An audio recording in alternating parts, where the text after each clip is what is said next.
மயிலாடுதுறை மாவட்டத்தில் கனமழையால் நிலக்கடலை சாகுபடி பாதிக்கப்பட்டிருப்பதால் விவசாயிகள் இழப்பீடு வழங்க வலியுறுத்தியுள்ளனர். கார்த்திகை பட்டம் சாகுபடி செய்திருந்த நிலக்கடை பயிர்கள் ஆரம்பத்தில் மழையில் பாதிக்கப்பட்டது.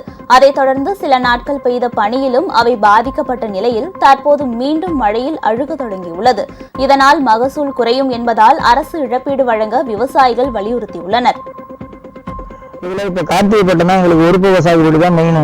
இப்போ இந்த பகுதியில் பெரும்பான்மையான இடங்கள்ல இந்த நிலக்கடலை போட்டதெல்லாம் 4 நாள் 5 நாள் எல்லாம் மழையில் அழுகி சுத்தமாகவே எல்லாருக்கும் ஆயிட்டு. ஒரு ஏக்கருக்கு 30,000 மேல வரைக்கும் எல்லாருக்குமே நஷ்டமாயிட்டு.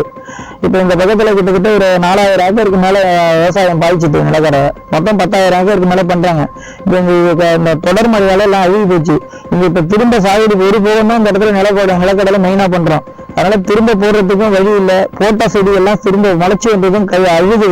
அதனால திரும்ப இதுக்கு நிவாரணம் வழங்கணும், திரும்ப போடுறவங்களுக்கு விதை வழங்கணும், இதுக்கு இன்சூரன்ஸ் இதெல்லாம் வழங்கணும். அரசு அதிகாரிகள் கவனம் செலுத்தி பார்வையிட்டு எங்களுக்கு ஏதாவது ஒரு நல்ல வாய்ப்பை செய்யணும்.